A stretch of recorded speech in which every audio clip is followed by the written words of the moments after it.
Be ready. 5 seconds. Start.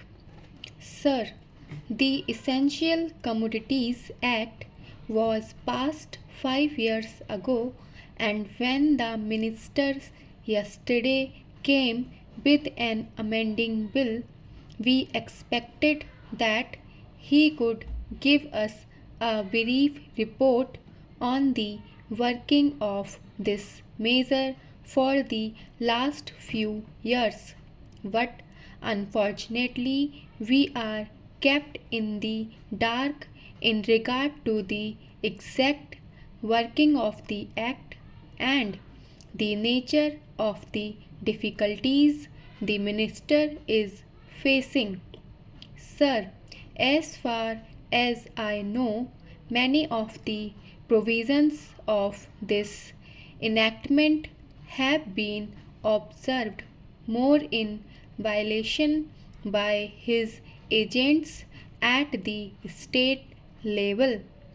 The food minister may be very earnest, may be very able, and may be very anxious to see that the various provisions of the Act are implemented in the most effective manner at the state level, but unfortunately, his agents at the state level are not equally enthusiastic or equally anxious to observe the provisions of this enactment.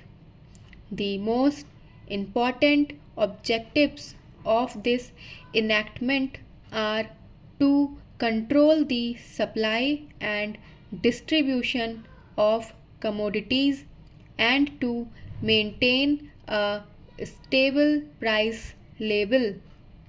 In regard to both these aspects, I am afraid that the government has failed to realize the objectives in view. Some time passed when there was scarcity of food grains, attempts were made to make procurement from certain wholesale merchants and from rice mills. In my wholesale in my own state, I know of many instances of such procurement where, after making known that certain things had to be done and certain steps had to be taken by the merchant community, nothing was done later on by the government when they found that these very orders of the government were violated. As a result of the violations, there was a consequent rise in the price of food grains. In respect of other commodities like iron and steel, paper, etc., we see a lot of speculative activities, but the provisions of the Act have not been brought to bear on them. Perhaps no case of prosecution was launched against those people who contravened the various provisions of the Act. We are interested to know in how many cases the government have taken steps to prosecute individuals who have violated the various sections of the Act. The minister said that the powers under the Act were not adequate.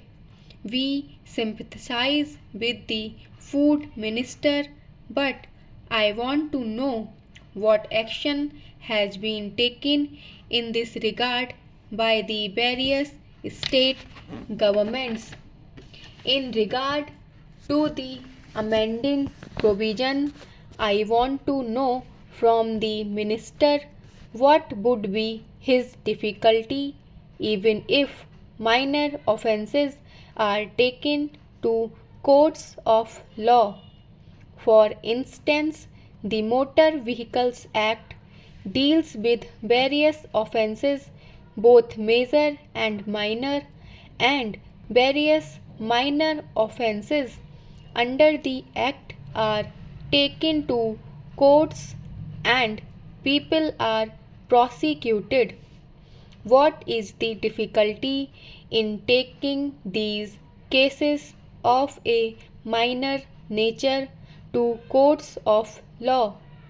There, the people will have some safety that they will get a hearing, and if the offences are really offences, then they would be prosecuted. Otherwise, they will be acquitted. Here, the minister says that there should be a security deposit if there is a violation of a particular provision of the enactment, then the executive authority will have the power either to confiscate a part of the amount or the whole of the amount. We are clothing the executive authority with more powers. I do not grudge giving powers to the executive authority, provided why they are used properly and effectively and in a most fair manner. But unfortunately, there have been discriminations apart from the ineffectiveness of the various provisions. Wherever these provisions were used, there had been discriminatory use of these provisions against a few or in favor of a few.